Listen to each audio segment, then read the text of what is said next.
hello' and welcome guys কি খবৰ সকলোৰে খবৰ ভাল চাগে আজি এটা নতুন ভিডিঅ'লৈ আপোনালোকক স্বাগতম জনাইছোঁ আজি আপোনালোকক জনাব বিচাৰিছোঁ PM কিষাণ ফালৰ পৰা আহিছে এই নতুন খবৰটো যিহেতু আপোনালোকৰ বাবে খুবেই ভাল খবৰ তো যিবিলাক কৃষক আছে দৰিদ্ৰ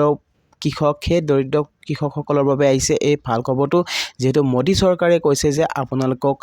যিবিলাক কৃষক আছে সেই কৃষকসকলে লাভ কৰিব ৯,০০০ টকাকৈ আপুনি আগতে কিমান টকা লাভ কৰিছিলে যেহেতু ৬,০০০ টকা লাভ কৰিছিলে তো এবাৰ কৃষকসকলক দিয়া হ'ব ৯,০০০ টকাকৈ তো কেনেকৈ আপোনালোকে এই ৯,০০০ টকা লাভ কৰিব যেহেতু আপোনালোকক কোৱা হৈছে যে 2024 আৰু 25 বৰ্ষৰ যিটো বাজেট হ'ব সেই বাজেটত আপোনালোকক কৃষকৰ বাবে এই আবণ্টন দিয়া হৈছে 2024 আৰু 25 বৰ্ষৰ বাজেটৰ বাবে তো কৃষকসকলৰ বাবে এইটো ভাল খবৰ যেহেতু আপোনালোকে ৬,০০০ টকাৰ পৰিৱৰ্তে লাভ কৰিব যেহেতু ৯,০০০ টকাকৈ তো আগতে আপোনালোকে যেহেতু ৬,০০০ টকা আপোনালোকে লাভ কৰিছিলে তো এতিয়াৰ পৰা আপোনালোকে লাভ কৰিব ৯,০০০ টকাকৈ মানে আপোনালোকে যিটো কিস্তি পাইছিলে প্ৰথম যেহেতু আপোনালোকক ২,০০০ টকাকৈ কিস্তি দিয়া হৈছিলে তো এতিয়া আপোনালোকে ২,০০০ টকাৰ পৰিৱৰ্তে আপোনালোকে লাভ কৰিব ৩,০০০ টকাকৈ মানে আপোনালোকক দিয়া হ'ব ৩,০০০ টকাকৈ কিস্তি তো যিবিলাক কৃষকে ধৰক আপোনালোকে 16 নং কিস্তি লাভ কৰিম বুলি ভাবিছে তেতিয়াহ'লে আপোনালোকে এই কাম কৰিব লাগিব যেহেতু আপোনালোকক কৃষকৰ ধন বৃদ্ধি কৰি দিয়া হৈছে যদি আপোনালোকে এবাৰ যেহেতু নাপাব পাৰে কিন্তু আপোনালোকে 2024ৰ পৰা এই আপোনালোকৰ যিটো স্কিম দিয়া হৈছে আপোনালোকৰ যিটো ধন বৃদ্ধি কৰি দিয়া হৈছে সেই ধন আপোনালোকে লাভ কৰিব পাৰিব কিন্তু তাৰ আগতে আপোনালোকে কৰিব লাগিব কিছুমান কাম তো ইয়াত কি কৈছে আপোনালোকে স্ক্ৰীনত দেখুৱাব হৈছে ৬,০০০ টকাৰ পৰিৱৰ্তে লাভ কৰিব কৃষকে ৯,০০০ টকাকৈ যেহেতু আপোনালোকে ৬,০০০ টকা যেহেতু আপোনালোকক দিয়া হৈছিলে ৬,০০০ টকাৰ পৰিৱৰ্তে আপোনালোকে লাভ কৰিব ৯,০০০ টকাকৈ আৰু এটা কথা হৈছে ইয়াত এটা কিস্তিত লাভ কৰিব ৩,০০০ টকাকৈ আপোনালোকক যেহেতু আগতে ২,০০০ টকা দিয়া হৈছিলে তো আপোনালোকে প্ৰত্যেকটো কিস্তিতে লাভ কৰিব ৩,০০০ টকাকৈ লাখ লাখ কৃষকৰ একাউণ্টত পোনে পোনে প্ৰেৰণ কৰা হ'ব ৯,০০০ টকাকৈ তো যিমান লাখ লাখ কৃষকৰ একাউণ্টত যেহেতু প্ৰেৰণ কৰা হ'ব ৯,০০০ টকাকৈ কিন্তু আপোনালোকে এই ৯,০০০ টকা কেতিয়া লাভ কৰিব তো সেইটো মই আপোনালোকক জনাই আছোঁ তো ৯,০০০ টকা আপোনালোকে এই ৯,০০০ টকা যে লাভ কৰিব আপোনালোকে ইয়াত কিছুমান বস্তু দিয়া হৈছে যিহেতু ফচল বীমা আঁচনিৰ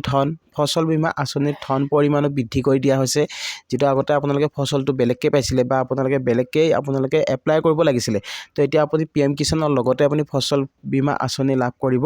আৰু ইয়াত শস্য যদি আপোনাৰ নষ্ট হয় যদি আপোনাৰ খেতি নষ্ট হয় তেতিয়াহ'লে আপুনি লাভ কৰিব বৃহৎ পৰিমাণৰ ধন তো যদি আপোনাৰ কৃষি নষ্ট হৈছে বা আপোনাৰ শস্য যদি আপুনি খেতি কৰোঁতে বা নষ্ট হৈ গৈছে তো আপুনি ইয়াৰ কাৰণেও আপোনালোকে ধনৰাশি লাভ কৰিব পাৰিব যেহেতু ইয়াত দিয়া হৈছে তো 2024 আৰু 25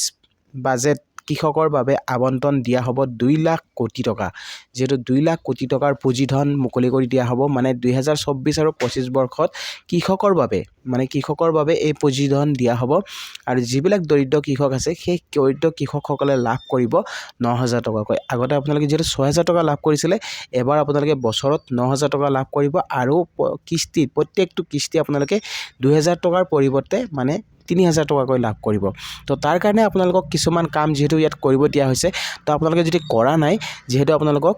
1 জানুৱাৰীৰ আগতে আপোনালোকে এইখিনি কাম কৰি লওক কিয়নো আপোনালোকক কোৱা হৈছে যে আপোনালোকক PM কিষাণৰ বহুতো হিতাধিকাৰী এতিয়াও হোৱা নাই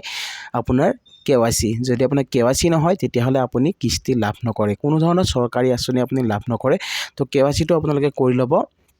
তো PM কিষাণৰ যেহেতু KYCটো আপোনালোকক কৰিব দিয়া হৈছে তো KYCটো আপোনালোকে কেনেকৈ কৰিব তো KYC কৰিবৰ কাৰণে যেহেতু আপোনালোকক